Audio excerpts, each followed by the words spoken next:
Well, good afternoon, everyone. Thanks for tuning in to this special webcast.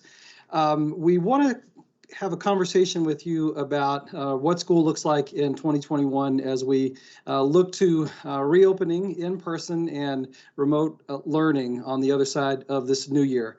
Looking back in the past couple of weeks, Governor Beshear issued executive orders that closed most schools in the state to in-person instruction for the period that we are in right now, with the exception of our elementary schools. And we really only had a handful of those over these past couple of weeks that have been able to open because their numbers were such that their communities were in the orange category or lower on the Department of Public Health's color-coded decision-making framework. And our secondary schools have been closed for this period of time, but all of that changes on January 4th. And so now our eyes turn to what does that configuration look like, what questions are out there, and how can we best make sure that we're supporting our students with quality learning experiences and doing what we need to do to keep our staff, our students, and our communities safe. The governor is now considering the policy framework of what reopening schools in January looks like. That's the purpose of our conversation today. Yesterday, Governor Beshear talked about 5 different criteria or areas that would be conditions or where changes would be made. And with those, there would be a restoration of local decision making when it came to the learning model that was in place. We're going to explore those 5 areas and talk about them, gain your feedback on what your perspective is on those. We've also heard from superintendents and school leaders across the state that there's a desire for you to have input on those decisions. So we have a feedback, a data collection tool that we're going to send out during this meeting to gather your feedback and thoughts and provide those to the governor as these decisions are being made. Also earlier today, we sent out vaccine guidance. And so recall a couple of weeks ago, the governor had us together and informed us that vaccines were on their way and that educators were being prioritized in the distribution of those as they came in. There's still a lot that we didn't know then. We know a little more now, but there's still honestly a lot that we don't know around what the timing on that looks like and what that distribution schedule will look like. But one step that's in that is the collection of names and who is willing to take the vaccine from schools. And so we've sent out guidance to you on that today. You should have that in your inboxes if you haven't seen that. And so we're also going to process through that. So a lot of stuff to talk about. We have a lot of folks on with us, guests on with us today to help us think those through and answer your questions and gather your feedback on that. So Tony, why don't we share our agenda and we'll walk through what we're looking at for covering today. So there's the feedback form that the commissioner was talking about, and you will get a link to this in your email boxes right now, hopefully here in the next few minutes. Just wanted to make sure you knew that there is a separate Google form aside from the questions, the Google form that you send to us to submit questions. And I'll go ahead and share the PowerPoint.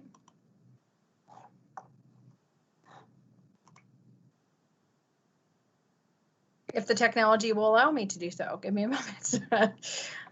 While Tony's working on that, I'll go ahead and give folks the rundown of who we'll hear from. We have Dr. White on with us for a limited amount of time, so we're going to allow Dr. White to speak first and hopefully push through the rest of our presenters so that when questions are available, she's on and available to answer those.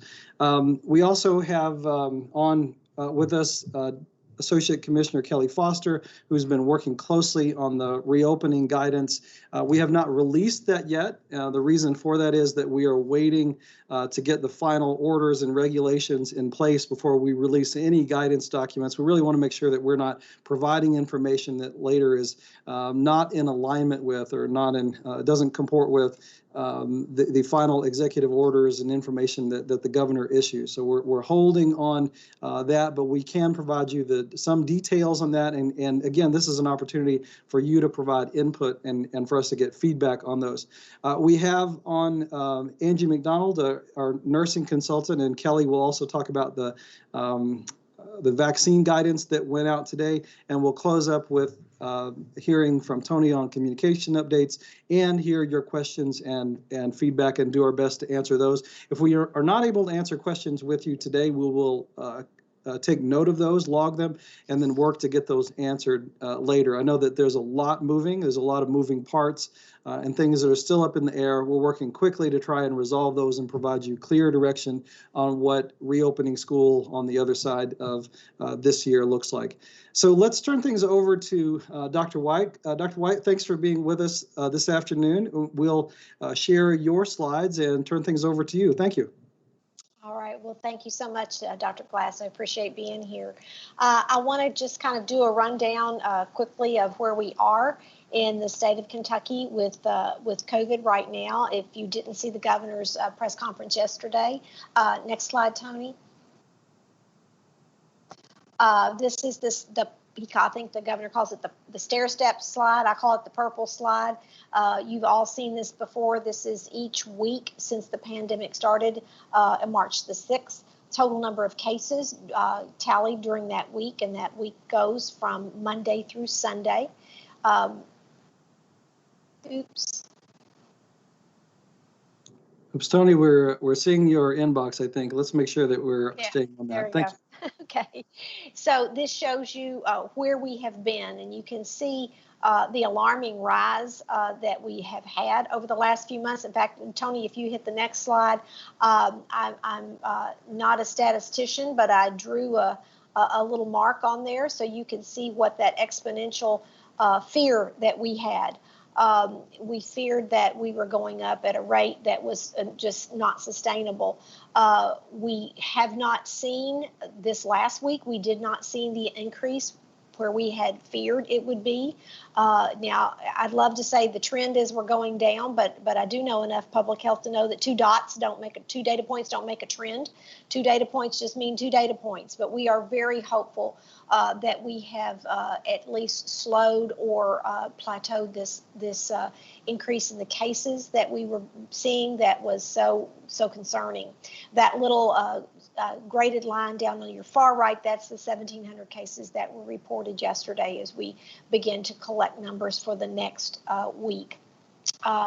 So you can see that we had an increase back in April when we first found the first cases of COVID-19. We had another increase in the summer around the 4th of July, which is when the mask mandate and some of the restrictions were put into place by the governor, and we plateaued out.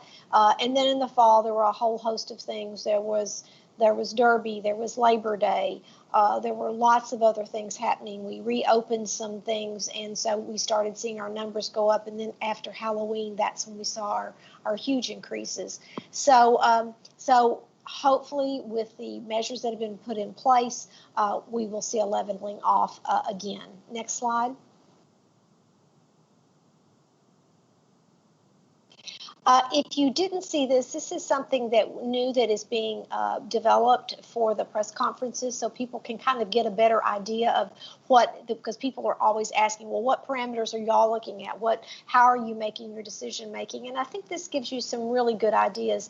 This is the state broken down into 10 hospital regions, and it shows you the ones that are in red and yellow are of concern. We're looking at inpatient bed capacity, ICU beds, and ventilators. Every day, every hospital in the state reports to a system that we have in place in the Department of Public Health and our preparedness branch, and gives us an idea of where we are. Because if our hospital capacity, if our hospital system breaks down, then we are all in deep trouble if we do not have the ability for not only people with COVID, but for people with other medical illnesses to not be able to get a bed, to be able to get an ICU bed, or if there's any ventilator capacity issues. You can see from this slide that our ventilator capacity is actually pretty good for the state of Kentucky compared to, if you can remember back what happened in New York City, where decisions were being made. I have 1 ventilator and I have 3 patients, who gets it and who doesn't. We have not gotten even close to that in Kentucky, but you can see in region 4 and 10, the magic number is 85. So region 4 has 87.8% of their ICU beds are occupied when this survey was taken on the 14th. And then you can see that in region 10, they're up to 93% and a half of their ICU beds are are occupied right now. Then in Region 8, a little better there, 83% of their ICU beds occupied. That can change quickly as people get sick, and we don't want it to be close to a capacity issue for healthcare of all Kentuckians. Next slide. So we're going to be looking at we call it the color code, the instructional metrics that y'all have seen before, but this is the updated metric that I don't know if this has been sent out yet. This is something that the Department of Public Health and the Department of Education has reviewed, and there are changes in this metric. Probably the most important thing you can see is at the top, there is no percentage. This applies to now. This is where we are right now. And changes will be made if we feel that our healthcare system is in despair, or if we are concerned about that system. So let's go to the next slide, Tony, because I want to focus on orange and red. The green and yellow really haven't changed, but you'll see that there's a change here in the orange where it talks about hybrid or remote learning. That's a different phrase than what was on there before, but it is making sure that people understand when you're orange, let's don't get to red. Now, I think now many people would think that being orange would be a luxury compared to where we have been over the last few weeks. Yesterday, there was only one county that was orange. But as we look at orange, accelerated community spread, hybrid and remote learning are things that we want to truly think about. The next slide shows you the changes that you see in the red. So on this slide, you can see that instead of it saying closed, it says more aggressive hybrid, consider remote learning. It talks about all students and staff entering the facility must practice the hands, face, and space that we've talked about. Implementing that more aggressive hybrid model to reduce the volume of students and educators in the facility. If you try to get all of your students in there all at the same time, that physical distancing is, from what I understand, pretty impossible to achieve. So that hybrid model is going to be very important during a time of a red county. If classes are suspended, active remote learning for all learners, so not just for regular classroom, but for AP classes, for any class that there's a way it can be done remotely. That is the instructions that we are hoping, again, trying to get kids back in school and be sure that they're getting that consistent learning. And then we added a section here to try to be sure that communities understand that this is not all your responsibility as the superintendent or as the educators in that community. This is a community-wide issue, and everyone in the community should be rallying around saying, let's figure out how we can make the community safer, so it makes it safer for our schools to be in session for students as well as for the staff. And then we just added at the very bottom, we added extracurricular activities in there with athletics. Extracurricular activities is a separate bullet in all of the other columns. So those are the changes that we're looking at. I think we're just trying to, and most all of you are already doing all of this. You're already thinking these things through. You are the thought leaders in your community, and these are ideas that you already have as to how you're going to make an even extra effort during this time when we have so many red counties to try to protect the people that go into your school. Next slide, I want to go these are thoughts. This isn't a slide from the CDC or anywhere else. These are just the things that I thought about. I've had lots of questions about the vaccine, and I know later that Dr. Foster and Angie McDonald are going to talk about vaccines. But these are some basic things that I want to be sure that people understand very clearly. Safety is a key. I think when the project was called Operation Warp Speed, that made people hear, this isn't being done safely. This isn't being done by protocol. Corners are going to be cut. This is going to be done faster than ever. Well, it has been done faster than ever, but that's because of different technologies in developing vaccines. When it comes to testing, the testing phases have been carried out. The data is being analyzed, and the safety of this vaccine is something that I will be very comfortable when my turn comes to take this vaccine. So safety to me is key. I had a question at a call-in the other day that, well, this has got DNA in it, and it's going to change our DNA, and it's going to be dangerous. This vaccine has messenger RNA, which is very different than DNA. It doesn't get into the nucleus. It doesn't get into the DNA. The messenger RNA that's in this vaccine will dissolve within a few days. So there is no danger of this causing some kind of DNA changes in anyone. We've talked about before healthcare workers and long-term care facilities being the Tier 1A, and that's ongoing right now. This is because, again, we need our healthcare system to be managed by people that are healthy. And we also know that besides the fact that long-term care facility patients are the ones that are dying at the highest rate, they often do not die in the nursing home. They do go to the hospital. So that leads us to lots of admissions, lots of healthcare equipment being used on those patients, and if we can stop that type of that large group of admissions, then we're going to be able to stand up our healthcare system a little bit better. Dr. White, let me interrupt you just real briefly. Tony, we're seeing your email. Yeah. Thank you. Thank you. Okay, so the first two vaccines, the first vaccine that is out right now, the Pfizer, is a 2-dose vaccine, and the Moderna, which will be evaluated this Friday and Saturday, will also be a 2-dose vaccine. So the federal government is holding that second dose for us so that we'll be sure and have that. So when the time comes, that will be shipped to us, and we will have records of knowing who gets that second dose. Side effects are very similar to the side effects you see with flu. If you had asked me this time last year about side effects with flu, I would have probably just done a little emoji eye roll, because I've gotten a flu vaccine my whole life and never had a problem. And this flu vaccine, about the next day, I was sitting around, and all of a sudden I felt feverish and I felt awful, and I went into a little drama queen episode of thinking I had COVID. And then when I tried to get up from the chair, I couldn't move my arm because it hurt so bad, and I finally realized, oh, this is what people talk about. It was gone within a day. Most of these side effects are gone within 2 days. But it is recommended, as you're thinking about vaccinating your team, that you look at vaccinating them staggered, if there's any way you can do that. So that way, if the next day some of your team does feel feverish and not feel well, you're not going to end up with a lot of absences because of that. There is no cost to this vaccine as long as these the government issued vaccines are being put into the immunization registry. There won't be a cost to staff for the vaccine. The concern about anaphylaxis, anaphylaxis is the most severe form of an allergic reaction.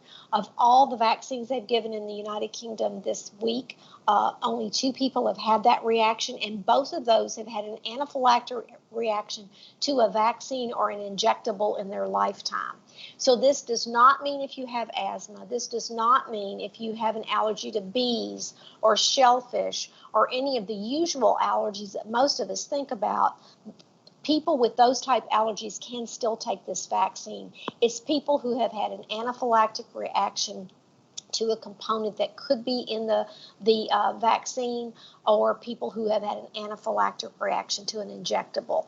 That is a very, very rare group of people. So people with allergies absolutely can take this vaccine. And if you've had COVID-19 before, do you need to take this vaccine? Well, yes, we are recommending that. We have watched some antibody studies of people in Kentucky who have had the documented COVID-19 infection, and we have noticed that antibody levels after about 3 months in many of these people go away. So we're concerned that that person's ability to not get infected goes away after about 3 months. After we found that information out, we began to see people in Kentucky having a second case of COVID. We've not seen one yet that's been much less than 90 days from their first case of COVID. So we know that the vaccination lasts longer than 3 months. We've been watching the people who have heroically signed up to volunteer for these studies. So we definitely think that if you've had the infection, we want you to get a vaccine. Now, if you're in your isolation period and you're still sick, please don't come in for a vaccination. But if you're past that, we do recommend that people get the vaccine. So those are just some of the things that top of mind came to me that I wanted to be sure that you all knew the facts about this. So when people come to you with these questions, you have that information.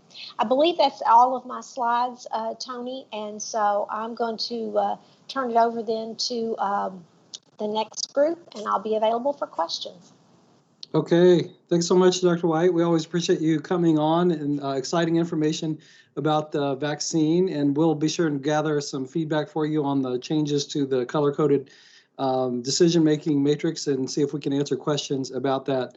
We're going to move quickly now and have Kelly Foster and Angie McDonald on to talk about the COVID-19 vaccination guidance that was issued today. Kelly and Angie, are you on? Yes. Okay, go right ahead. So obviously, Dr. White is the expert when it comes to vaccines. I am just here to give you a little information about the document that you received today. It is also posted on the KDE COVID-19 page. It's the first item at the top. So move to the next slide, please. And I'm not going to read all of this to you guys because we really want to take advantage of our time with Dr. White. But the key piece of that guidance document is about putting your rosters together. I know several of you all have already started to survey your staff or make lists within your buildings. So there are some specific things in the guidance document that you have to do in order to make sure what you're sending to public health is accurate. So we ask in the rosters, there are going to be 4 columns. You need to identify the district name, the school name, the employee's first name and last name, and their age. And it needs to look just like that, a number. We don't want it spelled out. We don't want initials for the school name or the county name. You need to follow the guidelines in the actual document. And also just to keep in mind that all employees of the school district are eligible to receive the vaccine, not just certified employees. Next slide, please. Some additional information, just going a little bit deeper about the rosters and the information that were requested. We'll move down to the third bullet there, or actually the third bullet. Itinerant staff should only be included in one roster. So if you're the speech pathologist that works in 2 different buildings in the district, that person just needs to be on one school list. Also, part-time or contract staff, such as coaches, physical therapists, third-party after-school program providers, they also either need to be on the roster of one school or the other district staff roster. And then, of course, you have people that come in your buildings that are really not in contact with students, maybe carpenters or vending machine attendants, electricians. Those people are not eligible for the vaccine under the school criteria. Next slide, please. Important note, due to the limited number of vaccines and the logistical challenge of the statewide vaccine distribution, only individuals on the roster will be allowed to take the vaccine during the educator distribution period. So that's real important that you share this information with your staff. And Dr. White, feel free to chime in. If your name's not on the list, then when it comes time for the education window to open, you will not be eligible to, add your name back to the list. Is that correct?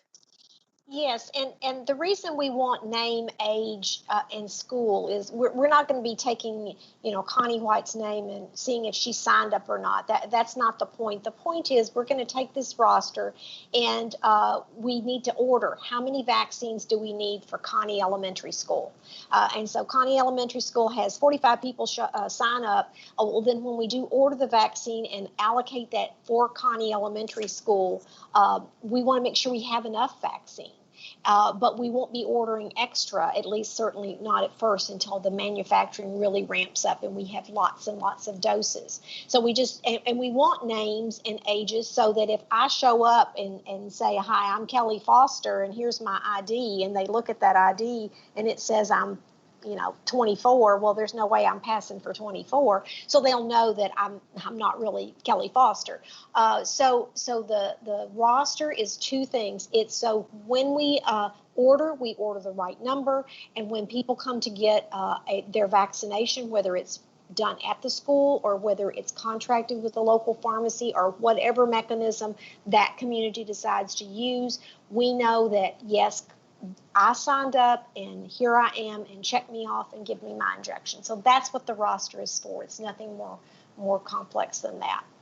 Next slide, please. I think Dr. White just said I can no longer pass for 24, something along those lines. Neither one of us can pass for 24, Dr. Foster. Sorry. Okay, the next slide has some important information, and this is in the guidance document. The rosters need to be submitted to Public Health by December 30th of 2020. So we do have a short window, but the sooner we get the rosters in, the sooner the process can start. And so the email address is on this slide and also in the guidance document. This email address was just created today, and a big shout out to Public Health for making that happen very quickly. That way you all would have that information and we wouldn't have to send out additional information regarding where you send it. So there are some step-by-step instructions here on how you put that into one file. So Public Health won't have a zillion different attachments and emails to deal with. So I will just go on and say, as you start to do this process, and if you have questions, just reach out to me via email, and I will help you walk through that process. But it's very detailed and spelled out there. But if you do have issues when submitting, just let me know and we can work through that. Next slide, please.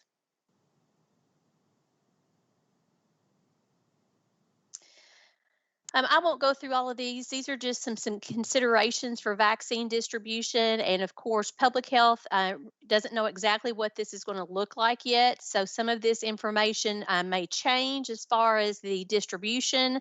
And just know that this is kind of a rolling document. So more info could possibly come about this.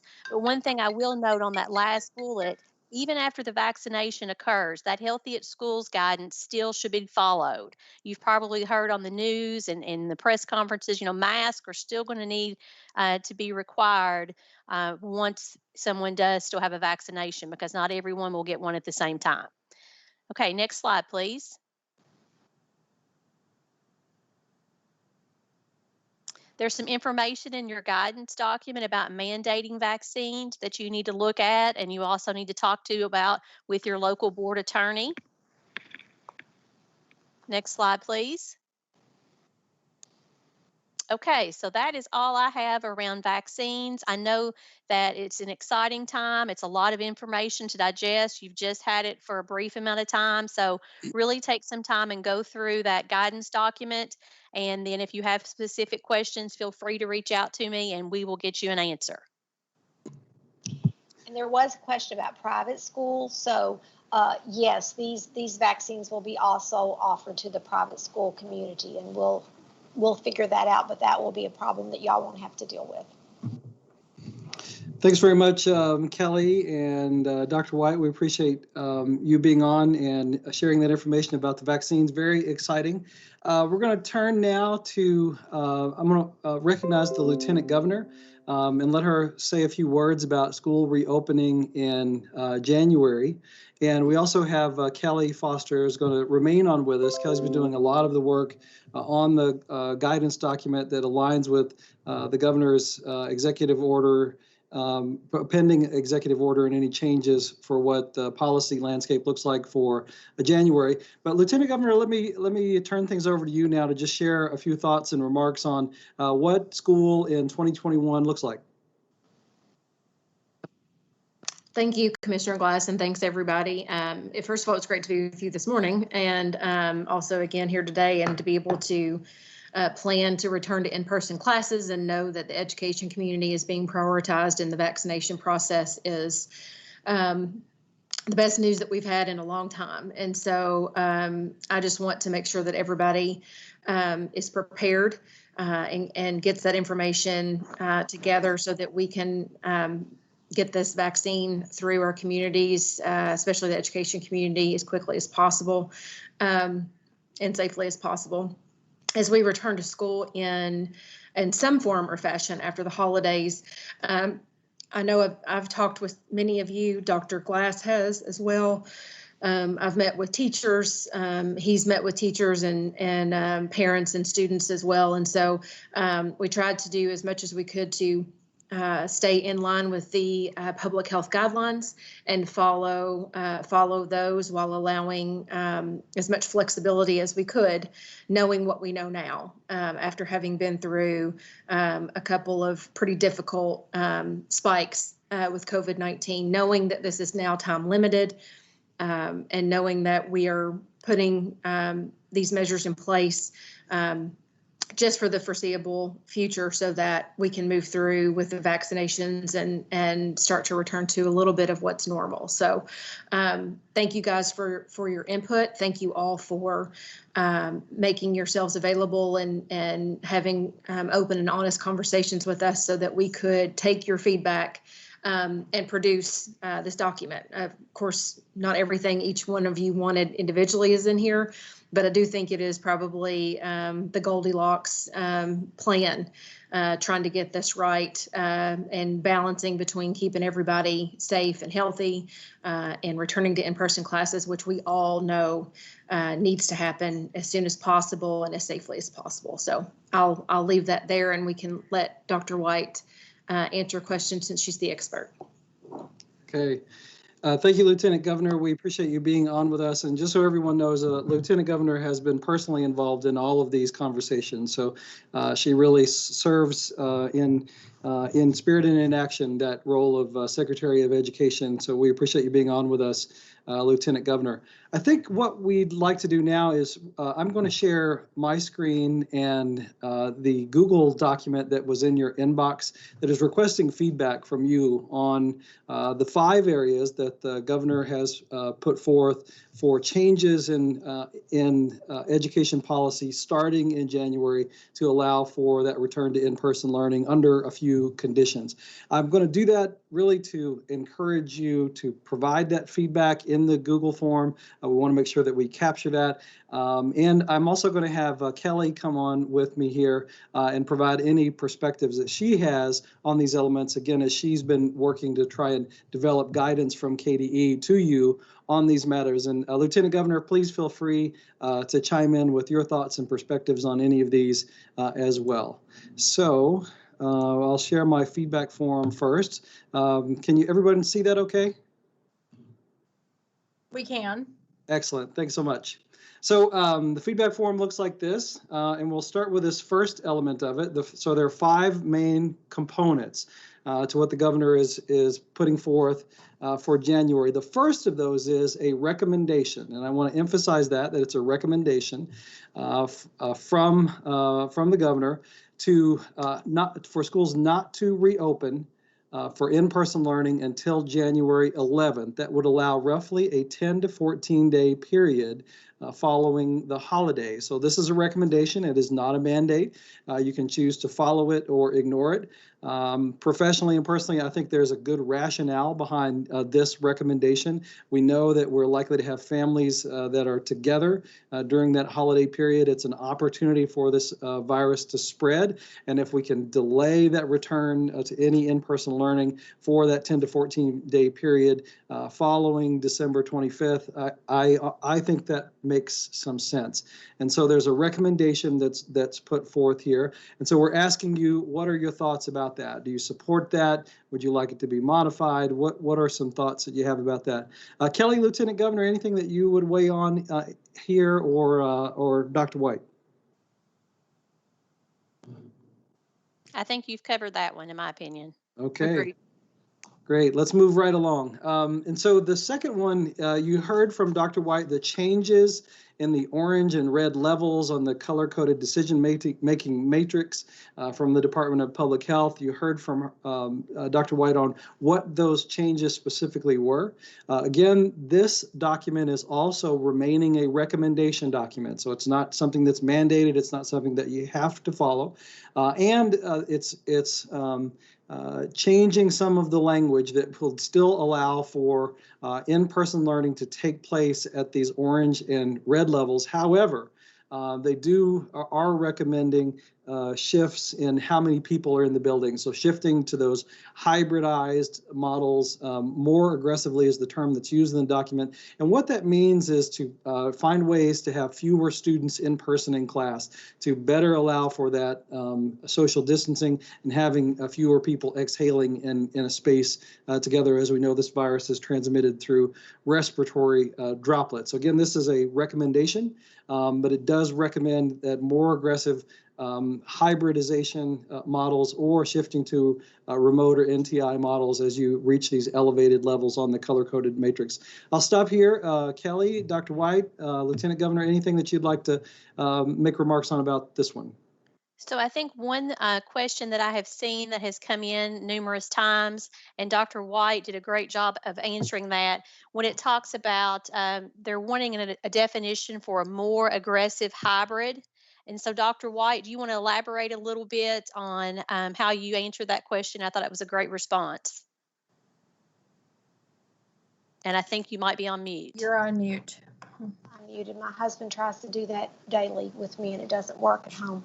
I think what we talked about is, and I think Dr. Glass said it best, the decrease the number of people exhaling in the building as possible, because trying to get your entire classroom, your entire school of students and staff in the building all at the same time, the 6-foot distancing is just not physically possible unless everyone was meeting in Rupp Arena, and even that has its limitations. So I think by doing those smaller groups, those smaller cohorts, and varying them through the week is going to give you an opportunity for your students to have that face-to-face time with their trusted advisors and their educators, but also not put staff and students at increased risk. So I think the more aggressive, the smaller, the more spread out you have this, you're going to have less people being exposed to each other. So if your hybrid model looks a certain way in orange, and maybe that's what's already in your reopening plans that you developed over the summer, then more aggressive in red would be to make those groups smaller to ensure that you have that 6-foot distancing. So, maybe what you've already been doing in hybrid will work for orange, but you want to be a little bit more aggressive in that red model and reduce the numbers. And I would just add to, when possible, collaborate with your local leaders, whether it's the local health department or local government, maybe if you have a local chamber. And first of all, ask them to do the same thing that you're asking kids to do. I always say we should never do anything that we're not, or ask of anyone else what we're not willing to do. Be really helpful if we could have adults be the examples for the kids. And then also that gives you another line of support outside of the school building in the community as cases rise. Thanks, all three of you. This next area number 3 that's here, I mentioned there were 5. We're up to number 3.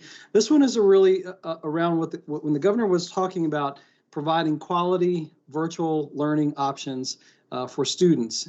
Students that are in those remote NTI settings, they need to be quality. And the governor was concerned about reports that he's heard around students that don't have access to AP classes or honors classes or sort of an equitable set of course offerings in the NTI model, that they were being disadvantaged in the weightings around their GPA, and that was impacting class rank. And so when he talked at the press conference yesterday, he talked about not allowing class rank or GPA to be impacted by because a student was on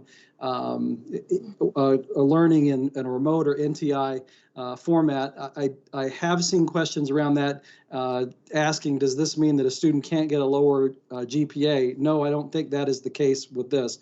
What it means is, does the weighting change because that class wasn't an AP or an honors class, and that would result in a lower GPA or class rank for that student? So that's the problem that I think the governor is trying to get at with this this area.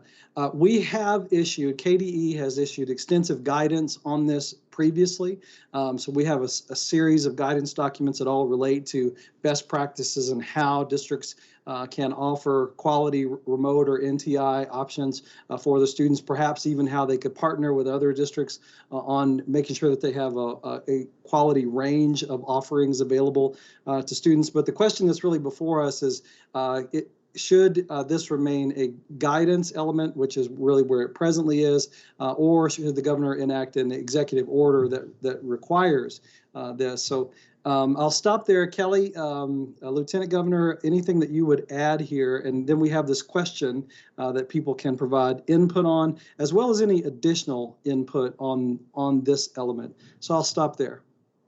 I think it just might be worth noting, you want to ensure that your students, regardless if they're receiving face-to-face instruction or if they're receiving a virtual option, it ties back to opportunity and access. Are they having the same access to high quality curriculum, advanced placement courses, different experiences? Now I know that's a challenge, but we don't want to punish a child whose family chooses to do virtual learning rather than coming into the building.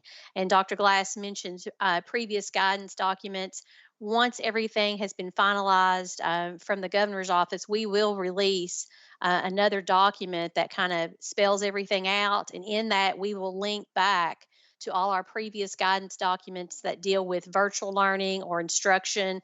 There are several that have come from Marty Park and David Cook and the Office of Teaching and Learning. So in the meantime, you can go back to our COVID-19 page and all those documents are listed there, but just try to keep in mind opportunity, access, and revisit the guidance documents that we've issued around virtual learning. Thanks, Kelly. And a key point of distinction here is that we have a question around should this remain guidance or be put into an executive order? And so this is the mandate question. When things are put into when KDE issues guidance, what we're trying to do is share best practices, clarify questions, give you as local decision makers ideas about how you can best meet some regulation or challenge that's before you as a school leader. But it's guidance and it's non-regulatory, and so it has no force of law. KDE's guidance is just that, it's guidance. Once the governor puts something into an executive order, now following the Supreme Court case around the governor's authority around executive orders, it has the force of law. So that's the difference in terms of authority on this question 3A. So we're asking your thoughts around that and any input you have on this matter. Shifting to the fourth item out of 5 that the governor talked about, we have had the Healthy at Schools guidance document that was broken down into really 2 categories of virus mitigation strategies. One of those was a set of expectations, and they included things like wearing a mask, hand washing and sanitation practices, social distancing 6 foot where possible, as much as you can spread people apart where not possible. So those were the expectations that were in the KDE guidance document. And then there were a series of best practices that were also virus mitigation efforts, but they were not listed as expectations or of the heightened importance that list was. So there were 2 elements within that KDE Healthy at Schools guidance document. The governor is now considering making the expectations component in the KDE Healthy at Schools guidance document required or mandated. We have been relying on the Department of Public Health's authority that schools and buildings all across the state operate safely as why the expectations were mandated previously. But now the governor is considering putting that into an executive order to really clarify that they are not optional. The things that are expectations that are in that KDE Healthy at Schools guidance document would be clearly have the force of law as the governor would if he were to include them in an executive order. So the question here is, do you support adding those to an executive order? Yes, no, or would it make no difference? And I expect that almost all the districts in the state are already following this Healthy at Schools guidance document. So you can provide your perspective and opinion there, and any other feedback that you have on that one. So I'll stop there. I know that Kelly was the chief architect behind the Healthy at Schools guidance document, along with the Department of Public Health and all the support that they provided. So I will pause there and see if Kelly and Dr. White and perhaps the Lieutenant Governor would like to make any statements around this element.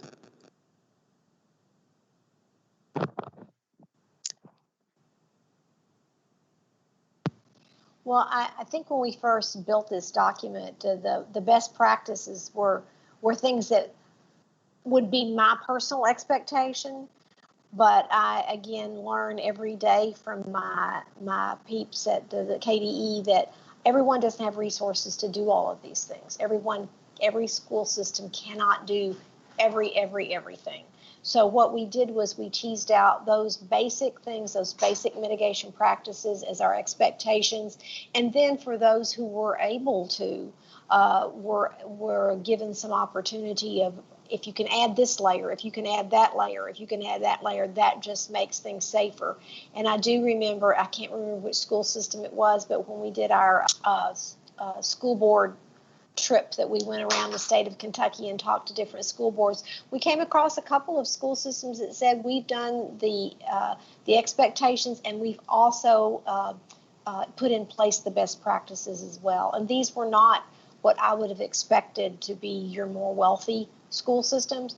These are people that knuckled down and figured out how to make it the safest they possibly knew how to do. So that would be the differentiation, Dr. Glass, of the expectations and best practices. Dr. Foster, would you agree with that? 100%. You know, from the beginning, the expectations have been things that you needed to do, you had to do. I don't think the word required is in the document, but it is an expectation that those 5 areas at the beginning. That's why we set those aside and called them expectations. And then best practices, you know, depending on your funds, your space, the size of your building. But I would encourage you, if you know everyone's been out of school for a few weeks, please revisit the Healthy at Schools document. Look at those expectations. Some of you haven't never opened to face-to-face instruction to date. So if you've kind of had Healthy at Schools to the side, you need to pull that back out and really make sure that your faculty and staff have a clear understanding of those expectations in the beginning. Excellent. Thank you.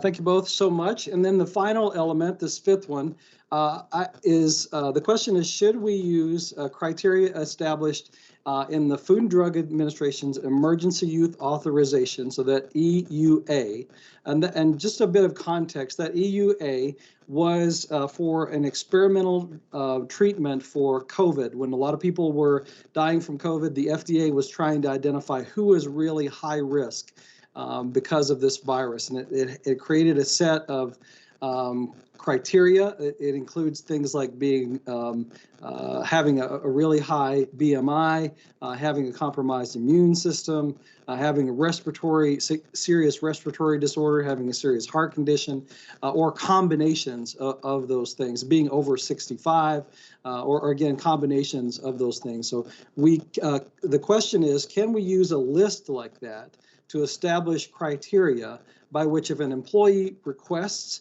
a remote work assignment and they get documentation of that this condition exists, then they're guaranteed to have that remote work assignment. So I think here the governor is concerned that he's heard from school employees who have a comorbidity, an underlying health condition, they're over 65, and they're being sort of economically coerced into working in an environment that is that they feel unsafe in, or that is unsafe because they have one of these conditions. And so what this would accomplish is, again, it establishes some objective criteria by which someone could qualify as having one of these conditions. If they request and there's a documentation that condition exists, they would then have to be accommodated with a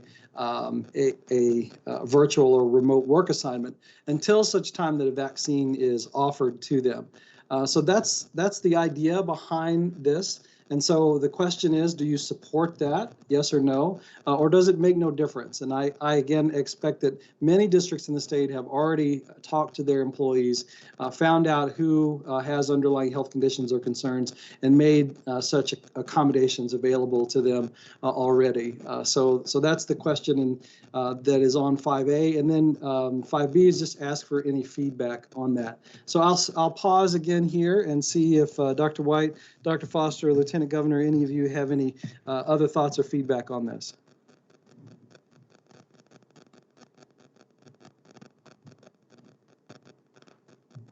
Okay, well, hearing none, I'm going to stop sharing my screen now. I walked through the Google form here because I really think it's important and encourage you to enter in your feedback into this.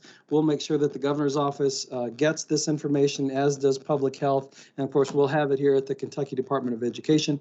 We're working toward finalizing these questions around what is included in an emergency order and what that looks like right now. This feedback will be used to inform that decision. Once that is done, then we will be able to move forward with guidance for you that you can use to structure and get ready for school in January. But just as a point of procedure, we are holding that guidance until we get the executive orders done, because we want to make sure that we're not providing something that isn't aligned later with an executive order that comes out. So I'm going to stop my screen share there. And then I think we pop back over to Tony for communication updates, and then we'll do our best to answer the questions that you have. So really not very many communications updates. I just wanted to share, we do have, it looks like we have about 30 answers already in that Google document. So I do appreciate you all for providing feedback right away. And we do have some private schools as well as public schools in there. And for some reason, if you are a superintendent or school leader that is listening to the webcast and you did not receive that link, please just shoot me an email. It is possible. I was having some technical difficulties, obviously, as you could see earlier, unfortunately. If you can just shoot me an email and let me know if you did not get that, and I will get that to you as soon as possible. The other, I guess we can just get to questions and answers. We'll just take it from the top. You want to go from there?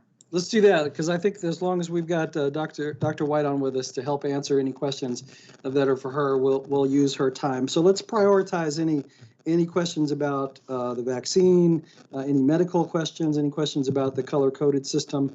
We'll use her time while we've got it. Okay. All right. So we will go to the top of the, we'll start with the soapbox. So we will go into the top here, and it looks like the number one question here, well, we have a couple that are related to the vaccine. If any employee doesn't take the vaccine and they are considered high risk, do we still have to allow them to work from home?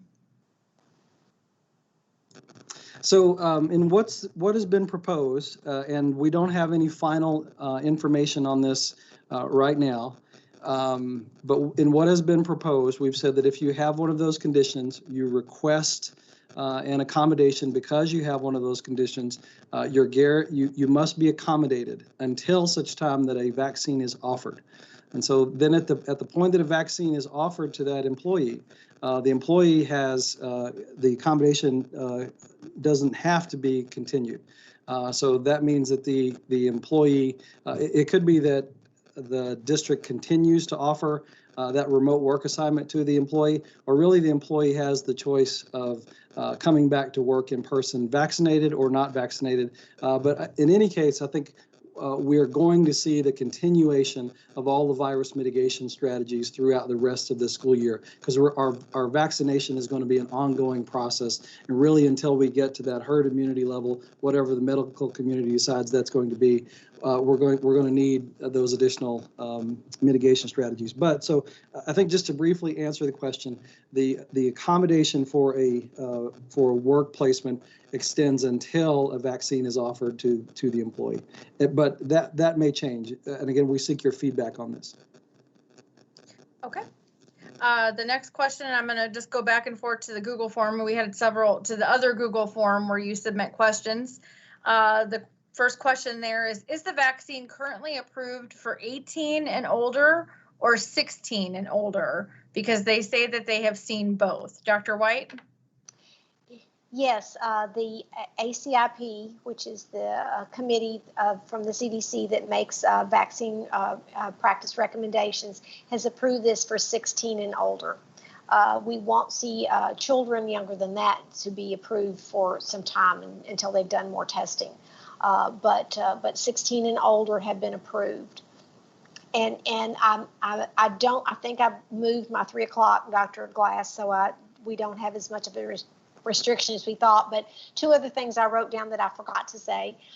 If you have already made plans with a local entity to do vaccinations, if you already have a plan with your local pharmacy, please send us that roster anyway, because they will probably end up working through us, and we want to be able to know how many doses to order. That's what that roster is for, is so we can be sure that we order the proper amount of doses for anybody that's going to be vaccinating your staff. And we mentioned this briefly, but I think it deserves more than a brief mention.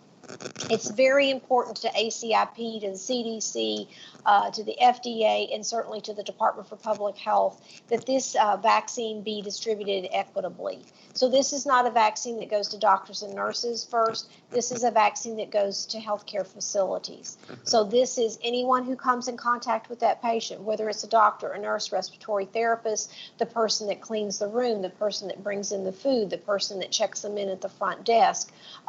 We want to be sure that there is equity in how this vaccine is distributed.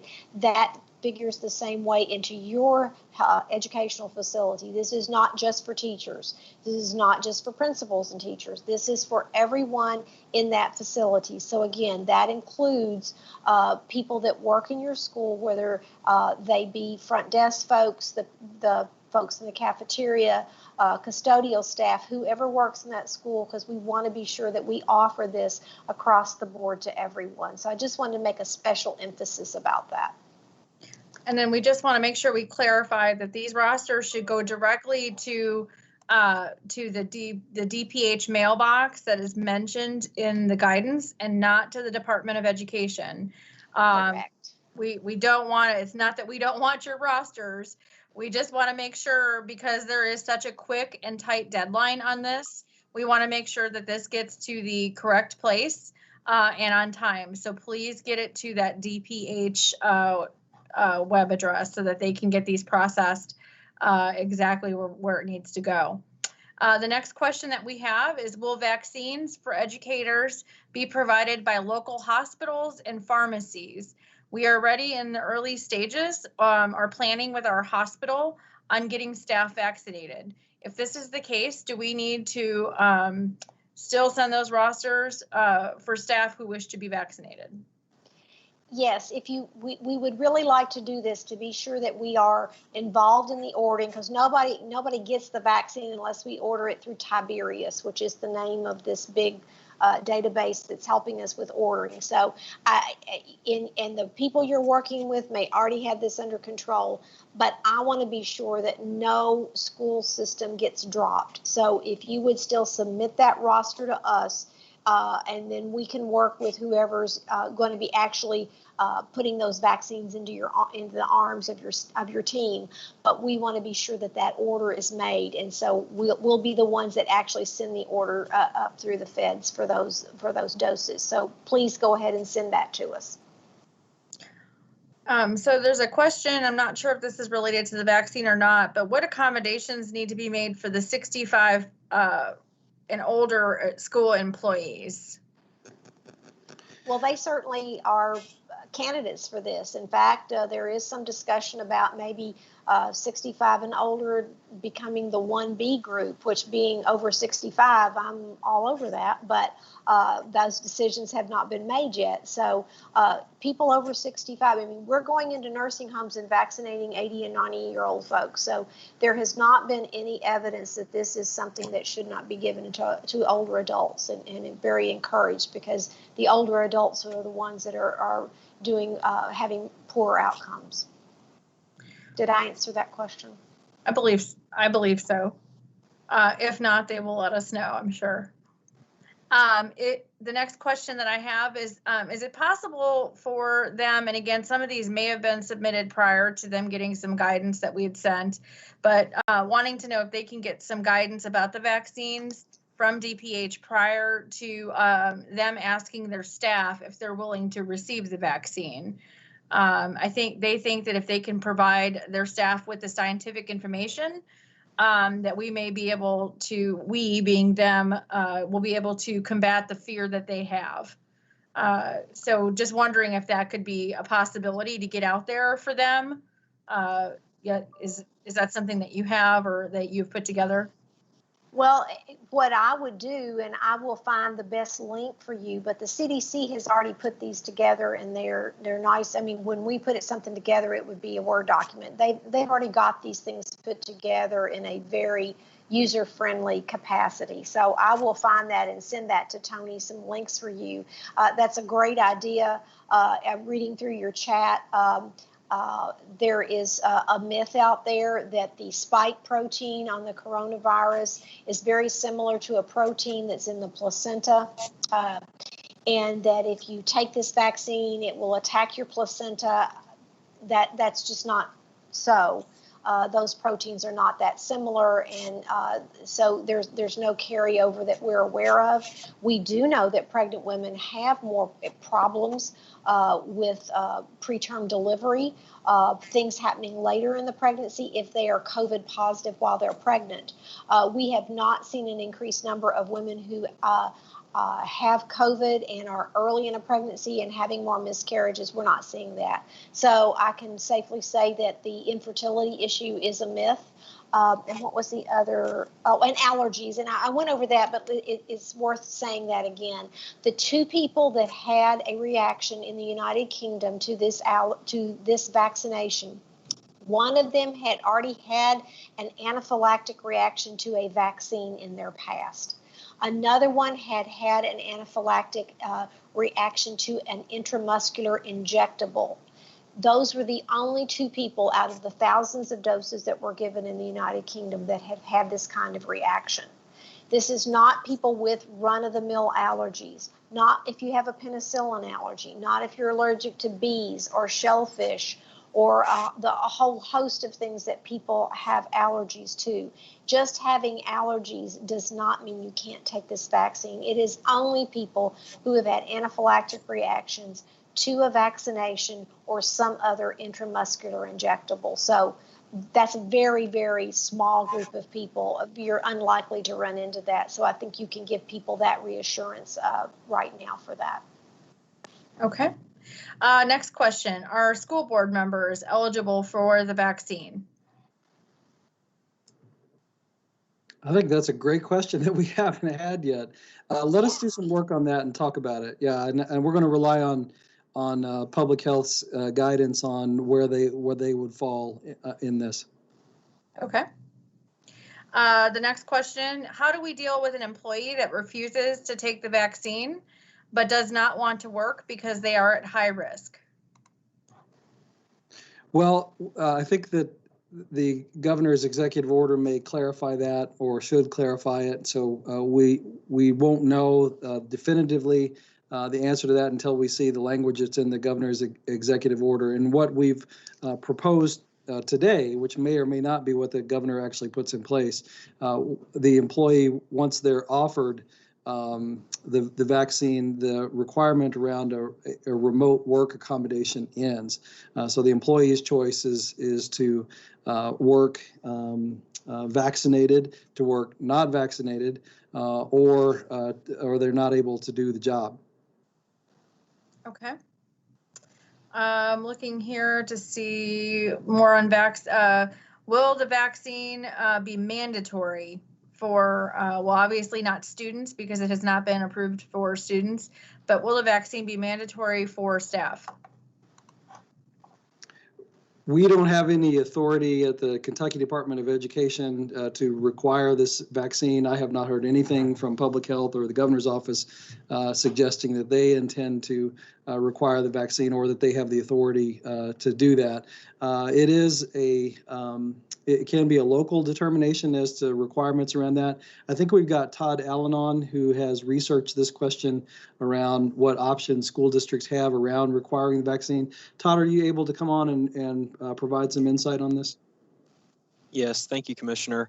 As the Commissioner indicated, we have some information that the EEOC, which is the Equal Employment Opportunity Commission, has previously issued guidance on a mandatory flu vaccine for employees, and their guidance on that required that any employer making a flu vaccine mandatory would have to have exemptions for religious objection as well as for individuals with disabilities. The EEOC has not issued guidance on a mandatory COVID-19 vaccine, but we suspect that if they did, they would utilize the same logic. That is, that any employer would have to require exemptions for religious objection as well as for individuals with disabilities. Just of note, we also noted in our research that these vaccines that are currently under emergency use authorization, one of the caveats of emergency use authorization indicates that individuals have to be notified of their ability to refuse a vaccine, and typically that means that states aren't mandating that vaccine. The situation gets a little bit different for employers and even public employers versus private employers, so that's the reason that we would encourage you to reach out to your board counsel and have a conversation and receive legal advice on that topic. We can't offer that, but obviously at the very least we want to strongly encourage employees to take the vaccine. Okay. Next question, will there be a cost for the vaccine? No, this vaccine is being provided by the federal government and distributed across the state. So no, there is no cost at this time. Okay. Next question, does the availability for vaccinations for school employees include private schools in the Commonwealth? Yes, we are planning on whatever entity does the vaccination in a local community, whether that's Department for Public Health or whether that's a contract with a pharmacy, that opportunity will be open to the private as well as the public schools. Okay. So it looks like those are the questions. I'm going to flip back to the Google form real quick to make sure that there are no other questions on vaccinations. There are quite a few on the other. So it might take me just a minute to kind of gather them all together. Hold on one second here. Oh, wait. Nope, that's not a vaccination one either. So I guess I'll just take it from the top. If I get a vaccination one in between here, I'll pop those in there. I will go, well, actually, there's another one. The cost, let's see, is there something about a cost for a doctor's visit or urgent care visit to receive the vaccine? As long as in this Operation Warp Speed distribution, there won't be, but Dr. Woods Tucker is correct. That has happened with some of the COVID testing. The COVID test was covered, but the doctor visit might not have been. These vaccinations are, since this is being provided free by the federal government, and these initial deployments that we are helping to arrange will not have that type of cost, and that's an important question. But we're not at that place right now.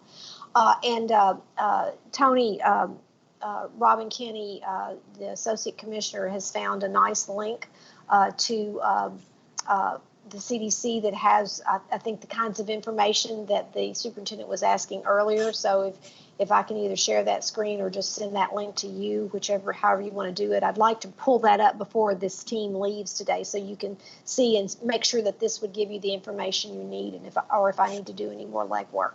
Oh, sure. You should. If you're not able to share your screen, we can make sure that you're made a presenter. I'll check with our IT team. Are you able to share your screen? If not, we can get that, and I can go to the next question. It looks like, oh, we're seeing your email now. Yeah. Okay, that's not it. I've got it somewhere. That's an interesting slide. There we go. So this is the CDC website on vaccination. It's got it in different languages here. So if you are interested in that, and so this is going to be, it's directly related to healthcare personnel, this first issue here, but things that you would need to know about the vaccine program, who gets it first, benefits of getting the vaccine, all of these different things are listed here. So if frequently asked questions about the vaccine, and so I think that will probably cover the issues, and it'll be well done and very succinct, and I think it'll give everybody the information. How was it developed? Who should get vaccinated? I'm sorry, I'm going so fast. You're going to need some motion sickness medication. Wearing the mask afterwards, we have talked about that. So so I think that might be what you would need, and would be something that's readily available that you can bring right up for your staff. So we can send that link out if you think that would be helpful, Tony. Okay, sounds good. All right. The next question, we're going to go to the top of the soapbox with a lot of likes. I think Dr. Foster might be able to answer this one, because it looks like she had a response in there. But can we have a definition for, quote, more aggressive hybrid?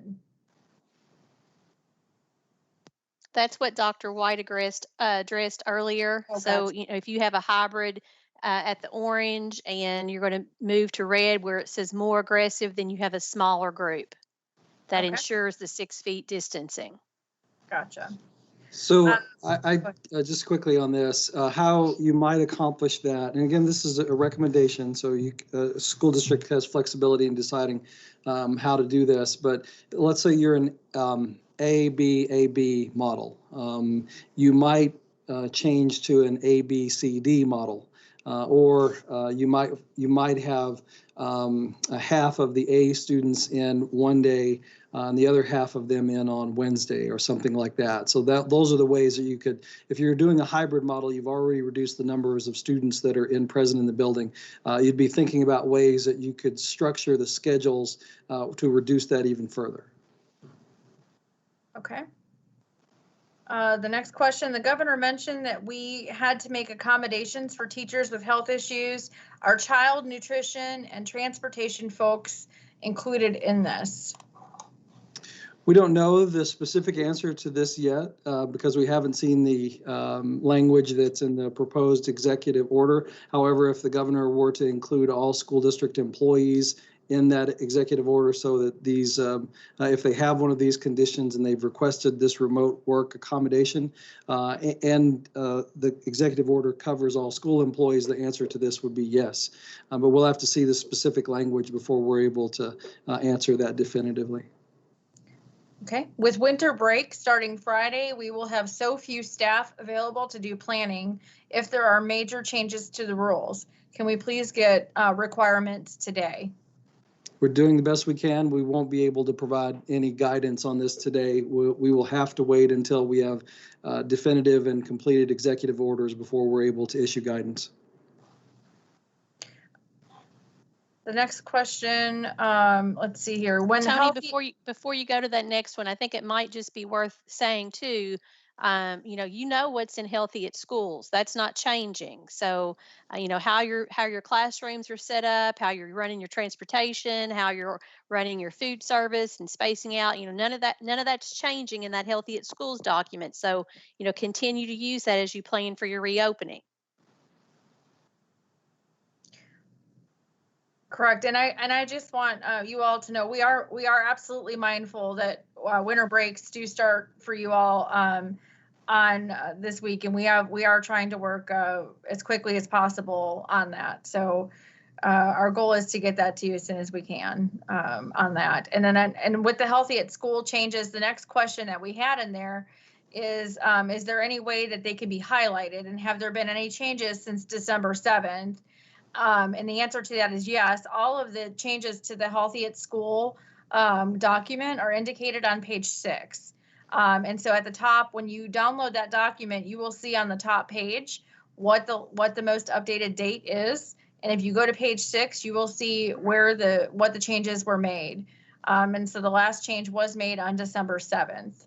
So if you have any, go ahead on that. So Tony, just to circle back on that question before around the timing of things, I do think that we're going to have to wait until we get something finalized before we can issue guidance. But to the point that Kelly just made, you've heard that there's a recommendation on moving back school till after January 11th. So that's a decision you can make now if you decide to move it back. You can do that independently if something comes out or not. You've seen the changes to the color coding system that the Department of Public Health has put out. That's already been released. So you can start planning for that. If you're already offering quality virtual options or considering those elements around GPAs or weightings and sort of the course parity, that's something that you can move forward with now. The expectations that are in the Healthy at Schools guidance document, if you're already following those with fidelity, that would be no change for you. And on the last point, if you've already made accommodations for employees that have significant underlying health conditions, that means no change for you. So I think if you've been meeting the mark on all these points all along, this doesn't mean a significant or jarring shift for you in terms of what schooling looks like in January. And again, the changes to the Healthy at School are always reflected on page 6. I've seen several questions about that. If it is helpful for you all, we can, certainly send out an email. We don't update it all that often, but that's feedback that if you would like us to provide, please send me a note if that would be helpful, and I can take that in, to consideration when we update those documents. That last Dr. change. Foster, my memory is the only change that was made this last time was that the CDC changed their quarantine numbers of days, and we just reflected that. So that was the only change that happened in December. So it's essentially the same document that it was the first day of September. Correct. It was a real minor change. I think I can't remember which page number it was because I'm not looking at it right now with some of the issues I'm having with my second monitor, but all of those are listed there. All right, the next question that we have, I will go down to the next one. Just to be clear, the orange and red levels on the color-coded decision-making matrix will be a recommendation only. Is this correct? Yes. Okay. Yes. And KDE did see the changes in that color coding before we actually released them yesterday. Okay. We have teachers of low incidence students, in parentheses, special needs students, and past teachers who work with students with behavior issues. Wondering how these folks can work from home. Just, I guess, asking for some advice on working from home with those students. Is Greta on? Yeah, Yes. if you have a student who has a disability, that what's listed in the student's IEP must continue to be delivered regardless of the situation, or compensatory services are owed. So I think many of our schools have already figured out ways to deliver several special education services remotely, or to bring students in person, bring students in small groups. That's continued in the targeted instruction that's happening right now. That certainly could continue.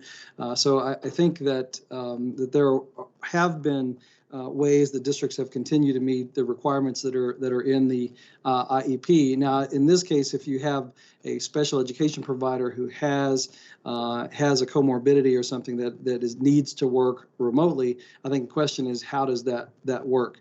Well, I think in that case, it would depend on what is the service that the special education provider provides and what are the needs of the student, and how can the district reconfigure staffing to allow those services to continue. It's not an easy, I don't mean to understate how difficult this is from a staffing perspective, but either the district finds a way to deliver these in an alternative format, deliver them remotely, have another provider deliver them, contract to have it done, or you're going to be doing the compensatory services once we're past this crisis. Okay. And Greta might be on to provide more detail, but those are my reactions to that question. I think you did an exceptional job. Nothing else to add. All right, the next question is, what is meant by negatively impacting a student's GPA? So I think what the governor is hearing on that is that, let's say you've got a GPA weighting system where it's 0 to 4 points.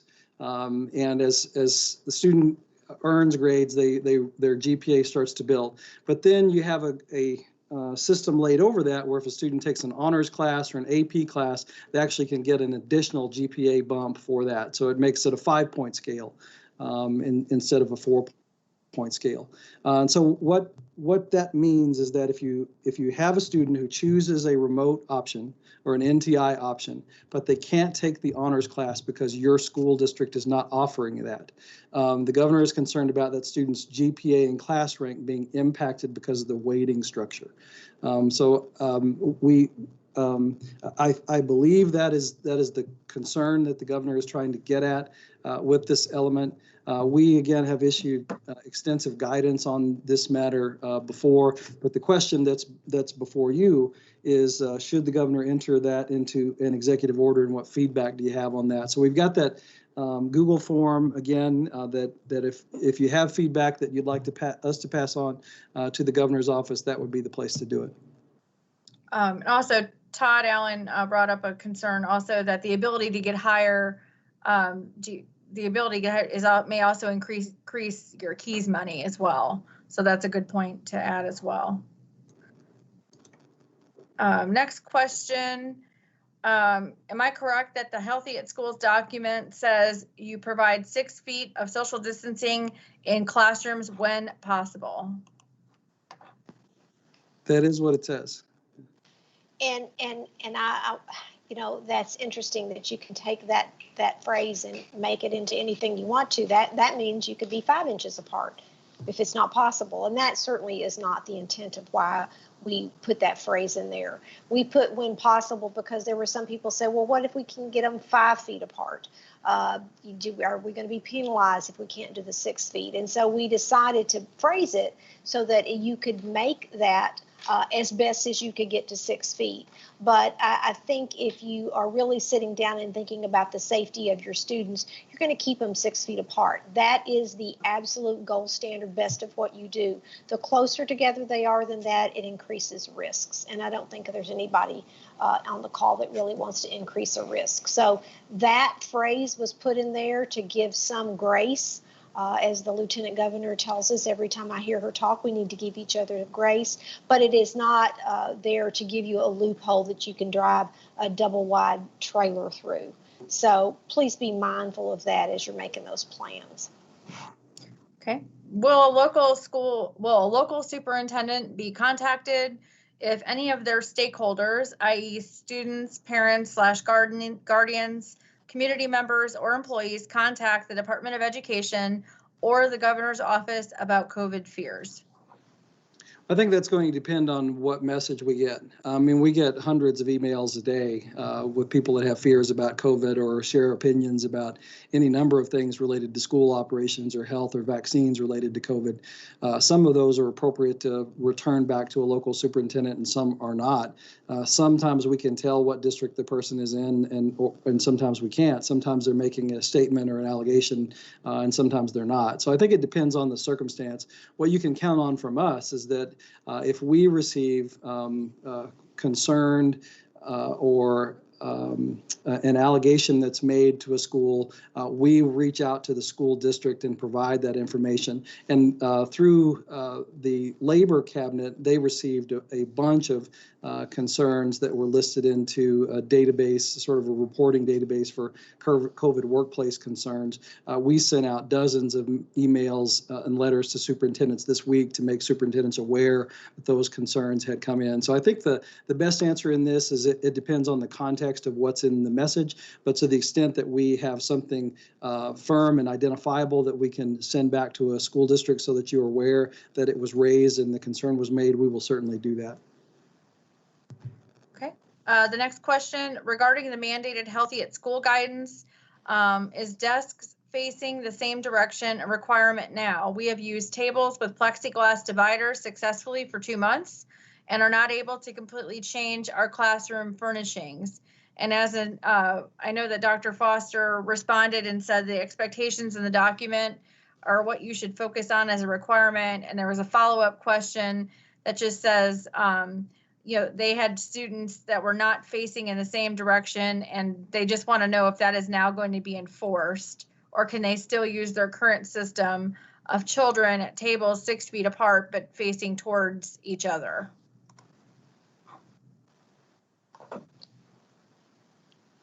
I think I got lost somewhere in there, moving desks and tables around. But I think what you think about is, can you keep these students 6 feet apart? Is the ultimate goal in the guide.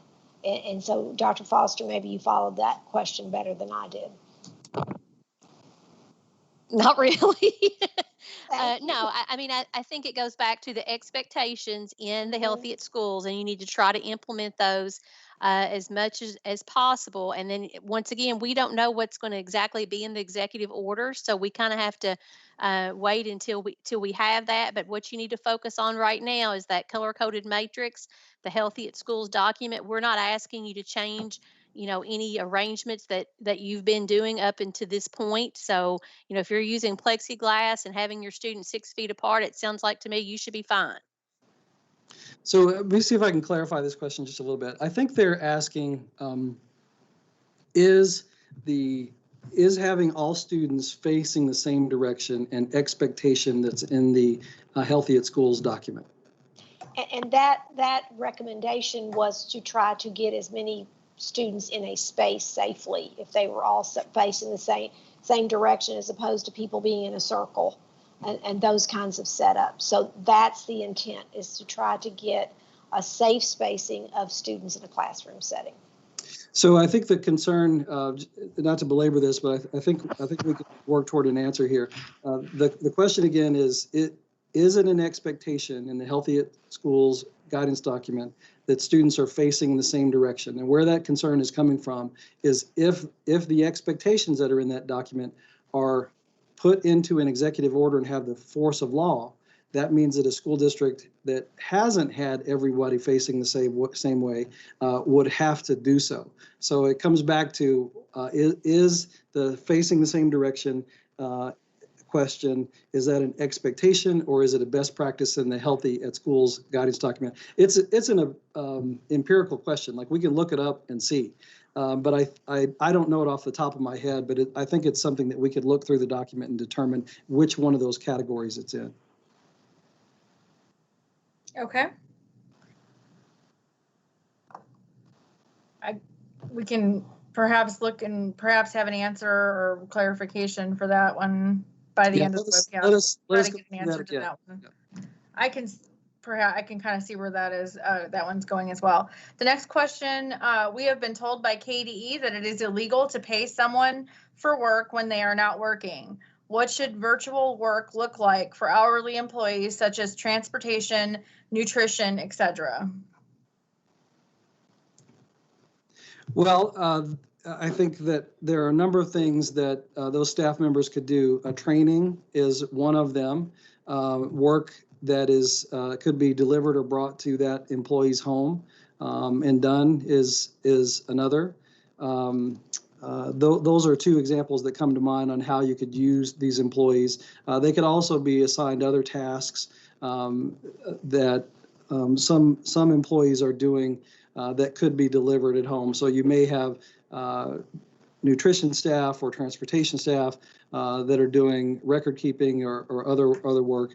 And I think that we have to keep in mind that we're not talking about an extended period of time. We're not talking about having to do this for 6 months or something. It's an abbreviated period of time because we're in the vaccine distribution phase of this crisis.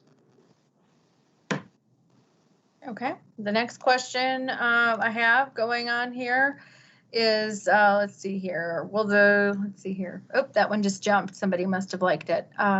Does educator refer to teachers and other staff? If staff cannot perform their job at home but meet high risk criteria, how do we respond to that? Well, we touched on this some before. We don't know the answer to that until we get a finalized executive order and who does that extend to. But if it includes if the executive order includes and covers all employees of a school district, if they have a qualifying health condition and they request the accommodation, they have to be accommodated and provided a remote work assignment until such time that they're provided a vaccine. So that means if you haven't been doing that, you're going to have to figure out who qualifies for that and provide them a remote work assignment and provide them work to do from home. All right, the next question. We were told our numbers would go down if we let kids out of school. Our number would have, or if we let, sorry, let me rephrase this. We were told our numbers would go down if we let the kids out of school. Our number would have gone up over 500%. Please tell me what punishment my district will receive if we come back to school 5 days a week in January. I don't know what's going on with that question. I would say email me that question and I'll be happy to dig into that and provide an answer for that. It sounds very specific and there's something that someone wants to do that's very specific. So I'm happy to work through that and see if we can provide an answer to that. I think the answer is going to depend on, are you violating guidance, or in which case you're exposing your district to liability, or are you violating what will be a future potential executive order, which would mean that you're violating the law and you'd need to make a correction to that. So my response is email me the question and we'll work on providing a response to that for you. Okay, it looks like I can't tell which one that came from. Looks like it came from Bill. I didn't have a last name. Next question. I will get asked this from staff. Why do we have to include an employee's age on the roster for the vaccines?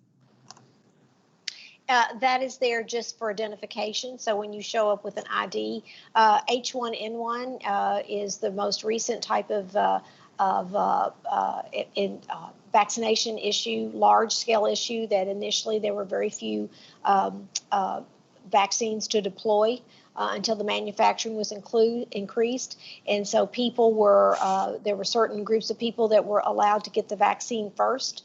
And so people were falsifying records and trying to quite frankly, cut in line and do this nefariously. So we felt like the age was important, just so, as I said in my example, so Connie White doesn't show up with an ID that says I'm 24 years old. It wouldn't take a rocket scientist to know that I am falsifying my who I am. So this is just a way to make sure that we don't want date of birth, we don't want any of that kind of information, just an age, so we know that we're looking at the correct person. Okay. And Tony, looks like we have had the team at KDE also research that question around the facing in the same direction. It is in the expectation section. So if the Healthy at Schools guidance document is the expectations are listed in an executive order, that would be a requirement. And Lieutenant Governor, I see that you've come on. Is there something that you'd like to add? Yes, I was just going to make a comment real quick. And, the first thing is I would say that obviously every superintendent that's on here right now is thinking through what this looks like in their world. And I think a lot of these questions are intended to be to make sure that you're following and doing what you're supposed to be doing. At the end of the day, I think if you are holding kids harmless, if you are making the best decisions on behalf of your faculty and staff for their safety and the safety of their family, and you're doing the absolute best you can, then you're doing everything that you can do. So I know a lot of these are about very specific situations. It is very easy to get down in the weeds on this. Believe me, I know. But at the end of the day, we're providing the best medical guidance that's out there, and asking you to lead and asking you to be able to make those decisions locally. And so I appreciate that everyone has been so thorough and making sure that they're doing everything right. I hope you know that the trust is there for you to lead your district and to do right by people. And at the end of the day, that's really all we need to do. Oh, Thank you, Lieutenant Governor. all right. The next question looks like it's coming from Doug. Trying to look at what point does student learning become a priority? Sorry. Let's move on. Okay. Next question from there is, can the Healthy at Schools document be sent in a format that you can read the text, especially in the red column? I responded to that one already and told them where they can download that. Right. I think they're talking about the new color coded map. And okay, so you can download that on our website. I'm just thinking for those that may not be able to see the soapbox. All right, the next question. Will you be sharing the responses of the superintendent survey with the superintendents? The one that we're collecting right now? Yes. Yes. I believe that there's several references to that. Yes. Sure. We can send the feedback back to the superintendents. Sure, we're happy to do that. Okay. Is it possible to postpone the date from December 30th to the first week of January for the rosters to be submitted? We are going to be submitting at the end of the month our vaccination requests, so that's why that date was picked. I'd love to say yes, but logistically that's not going to work. I'm sorry. Okay. Next question looks like Matt. Are the private schools being subject to the same criteria as the public schools? Criteria for? Just says criteria as the public schools. Well, the public schools have the same opportunity as the private schools have the same opportunity that the public schools have to be considered at a priority group to be vaccinated. So the public school teams as well as the private school teams are both in that group. So I think the answer would be yes. Okay. What do we tell parents when they ask why teachers are getting vaccinated and not their students? We don't have medical data to show that it is efficacious for students yet for under 16 years of age. And so that isn't available yet. The CDC nor the FDA have approved it for children at this point. Okay, the next question is, will the new guidance be differentiated by elementary, middle, and high schools? It seems like the recommendations do not have equal value for all. We have discussed different requirements around different school levels, but what you've heard today around the 5 areas that the governor talked about, it's not differentiated by different school levels. It would apply to all schools.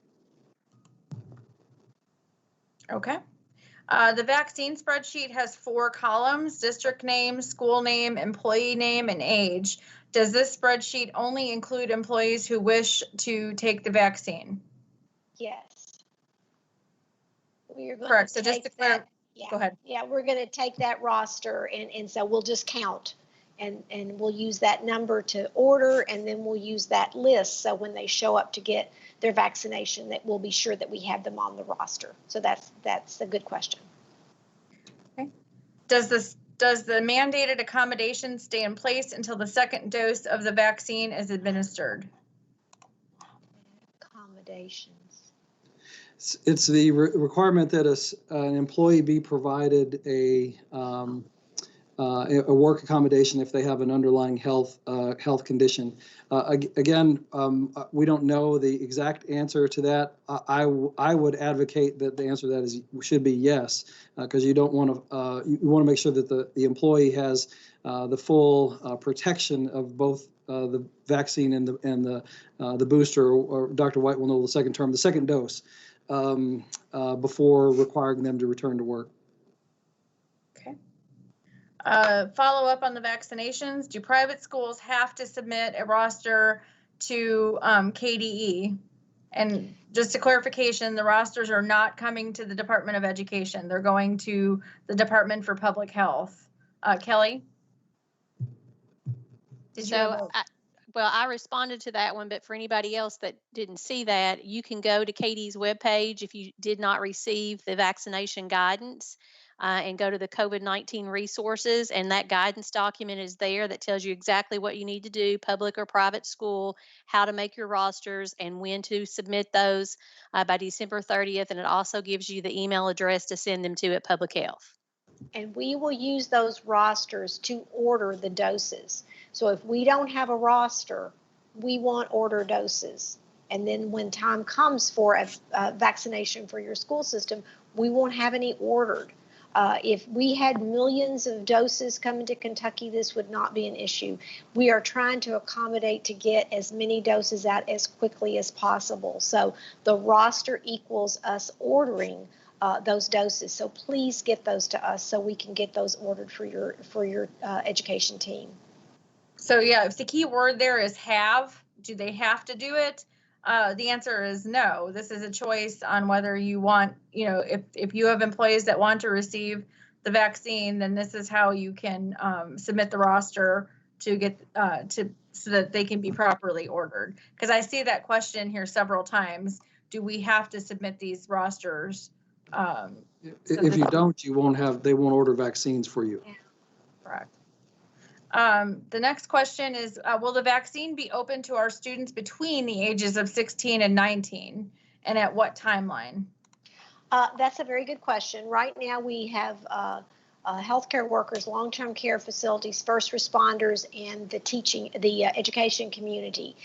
We have not differentiated who gets the vaccine after that. There's some discussion on the federal level if the next group should be people over 65 for starts. There's another camp in the federal level that says that it should be essential workers, and there's a whole list of people who fit into that category. So the federal government will make a recommendation, and then locally the Department for Public Health can choose to agree to follow that. I mean, I don't know of any other state that's putting the education team at the front of this line like the state of Kentucky is committed to.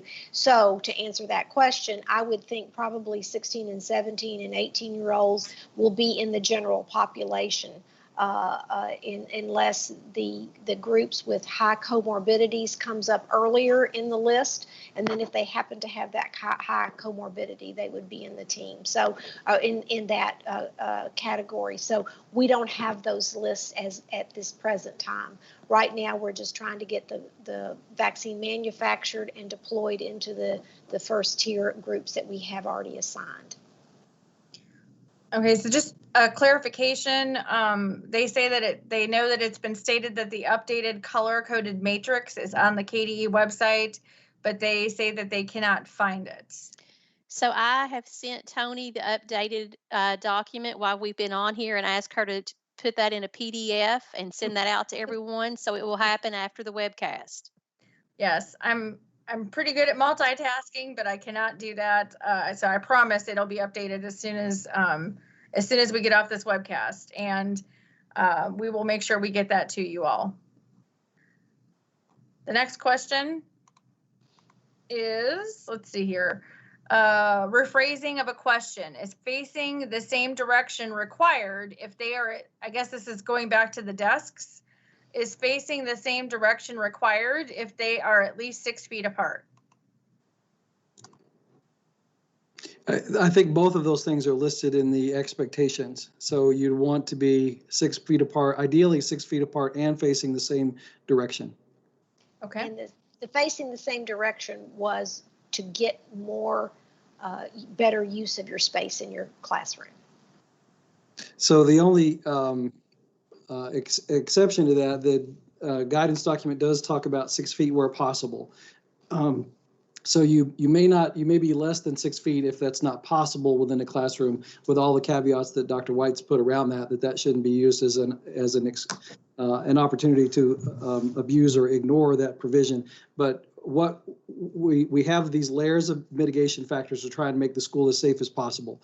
If we're facing in the same direction, that's safer than not. If we're 6 feet apart, that's safer than not. So that you want to layer up these things to try and improve the safety. Okay. What documentation will employees receive that shows that they have been vaccinated, and do we need it? Well, when a vaccination is given, it will be entered into the Kentucky Immunization Registry, and there will be a document produced. I can answer that part of the question. The second part would be up to Dr. Glass. Yeah, I'm not sure. I think we'll need some legal advice on this, on what we can ask for, and so let's save that one. I know Todd's on here. Todd, let's take note on this and circle back, and we will provide additional guidance on the questions that have come up. Let's add this question to it, and it really is around can the employer request or require proof or documentation that an employee has had the vaccine? We'll look into it. Okay. Perhaps another legal question. Superintendent's asking if they can, for the documentation for the Department of Health, they're wanting to know if they can ask for the date of birth from their employees. They're just wondering if that might be a potential. This may cause people to wonder about discrimination or take a moral stance on it. They're just wondering based on a survey that they may have administered. Well, if you ask them their date of birth, I think you're going to know what their age is. So we were trying to stay away from us having in our possession anything that if someone were to hack and get my date of birth, if my name and date of birth is on there, we were just trying to stay away from anything like that. We just wanted a general idea of who was showing up to get their vaccine, to try to keep people from falsifying their identification and getting a vaccine when they weren't supposed to be getting one. Okay. And Todd says that the district already knows the age of its employees. So. Okay. Next question. That did not work. Sorry, I was trying to post a link in Twitter so you all could see the, but I'm trying to multitask, y'all. It's not working very well. So I'll just wait till after the webcast is over. If we have a large number of employees that are immunocompromised and are able to work from home, how do we safely supervise large numbers of students or safely transport students to and from school? You may not be able to. If your workforce is unable to come in because they are immunocompromised and you can't staff it, you may have to be in a remote setting until such time that we pass this crisis. So I think that's going to be a local decision. You're going to have to look at your available workforce. What do you need done? How can you staff it?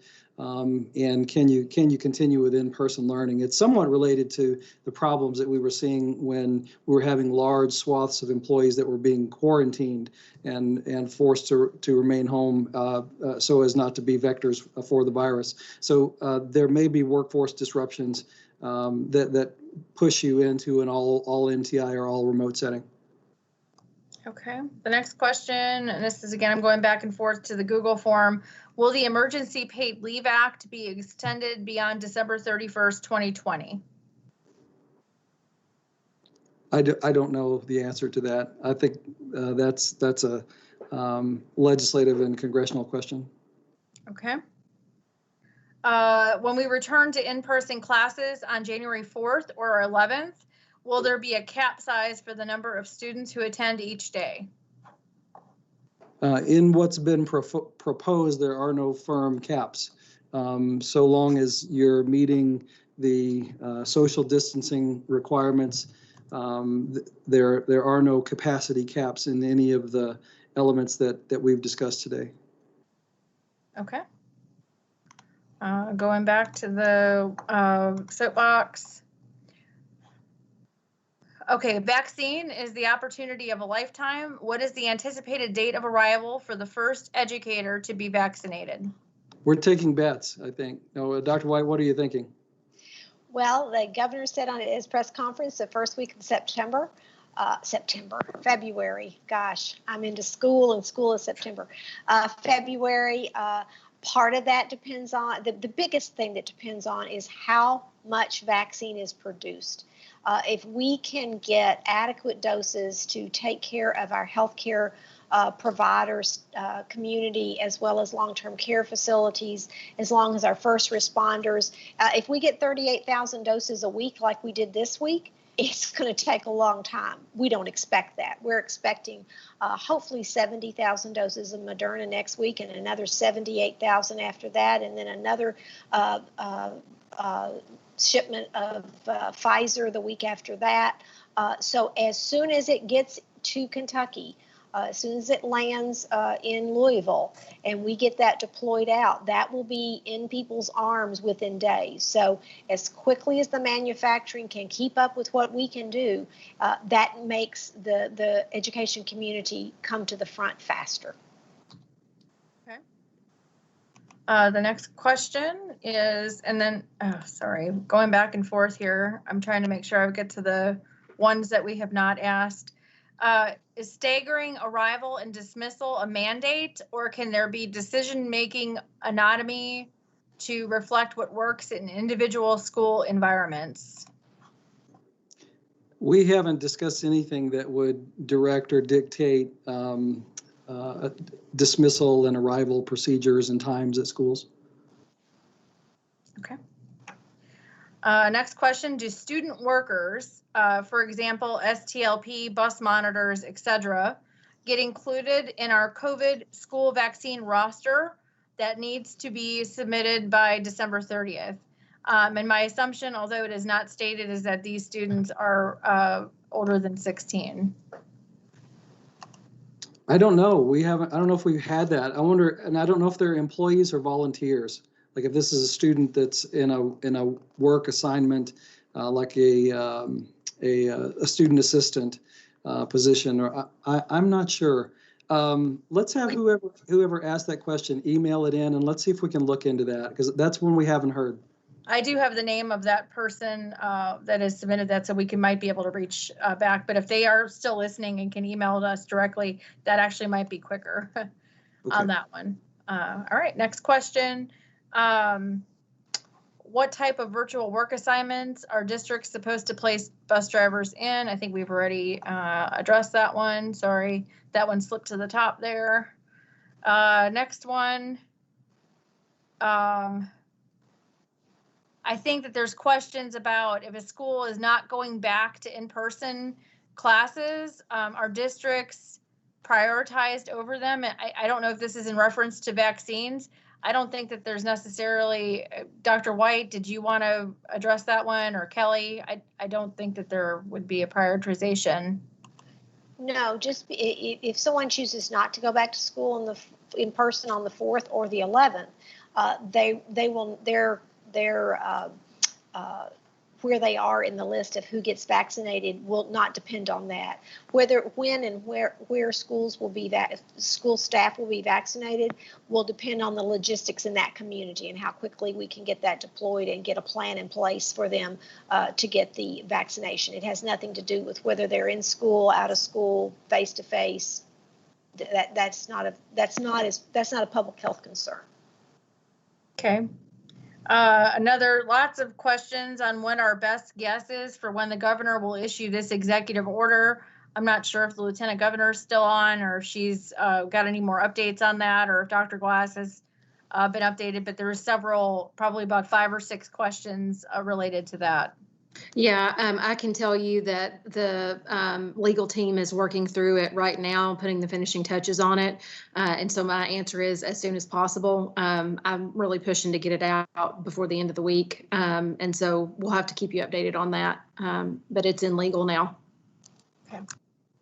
And we have been, the legal team, Todd's team at KDE and Kelly have been also working with the governor's office, providing feedback and revisions to that. So it is in process, but I think as we've heard today and as we process through, there are some key decision points that are still outstanding. The feedback that you provided will inform that decision, but we all understand that there's a need for expedience in this. Okay, a couple of good questions that come into the Google form here in the last minute or two. What if someone changes their mind after the roster has been submitted? Can we update or submit after the 30th? Or should we tell employees that this is their only window? If someone has an allergic reaction, I guess we could just take it apart question by question. Let's start with that one. Okay. If someone submits their name on the roster and changes their mind, of course, we're not going to force anybody to have a vaccination. But unfortunately, if we don't know the number of how many doses to order by the 30th, then we will not have those doses available. So it behooves the employees to make that decision as soon as possible. And hopefully, if that link to the CDC question and answers about the vaccine may help people who have questions. Okay. Yes, so this would be their window. And if they don't get it in this window, there still will be vaccine offered later. But it is their way to get the education team that the governor and the lieutenant governor have gotten offered to the front of the line from others. It's their chance to take advantage of this. If someone has an allergic reaction, are we liable as a district if we strongly encourage that the vaccine be taken? And do we know, are we able to tell them which vaccine they will be taking? Will it be a combination of either one?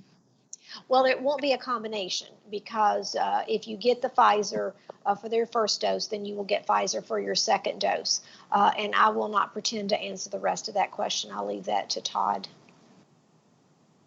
Yeah, on the liability question, of course, we can't give districts legal advice, but I would encourage you to speak with your board counsel. From our perspective, that's of very little concern. You know, employers every year encourage their employees and host events to give them the flu vaccine without any type of liability concerns involved. So from our perspective, you know, as an employer as well, that seems to be a very, very low concern from the liability perspective.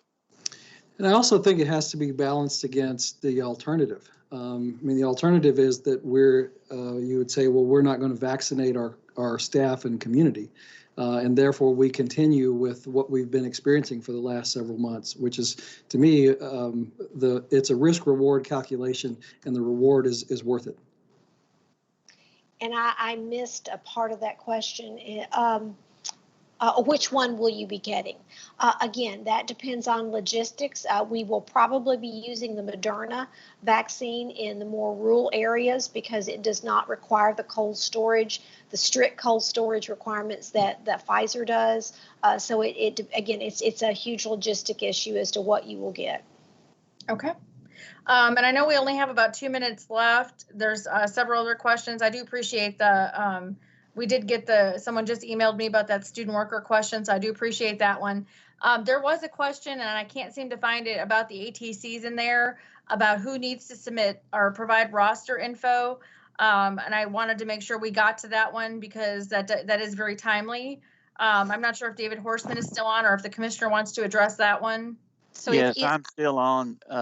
And I was just talking with Kelly about it since we'll be providing the information on the rosters. And I think due to the multiple locations, we will probably have the ATCs send their information directly to DPH because logistically they'll need those doses located where the school is. And also, but we're going to send that out tomorrow probably. And also there is a specific bullet in the guidance about area technology centers and local centers, and it tells you specifically what you need to do depending if you're an area technology center or a local center. So Tony, I think we've got about 1 minute left, so I'm going to go ahead and bring the session to a close. We want to thank all the superintendents and other school employees and everyone who was able to listen in today. I think this is an honest effort to make sure that we are able to effectively and efficiently deliver a vaccine once that comes in and is available, and make sure that that gets to school employees.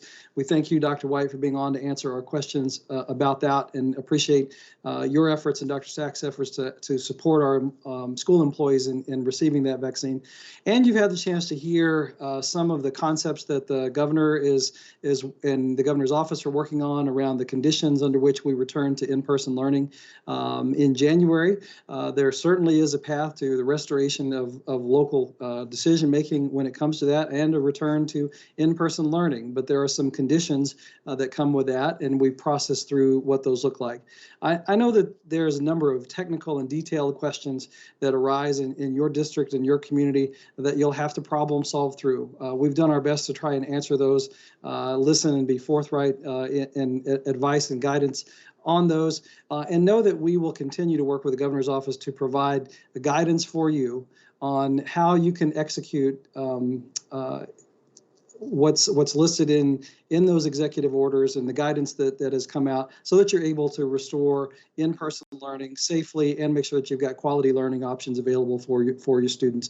We're working on that right now. We appreciate your patience and continued grace. We know that we've extended a lot of people's capacity for grace, but we ask that once again.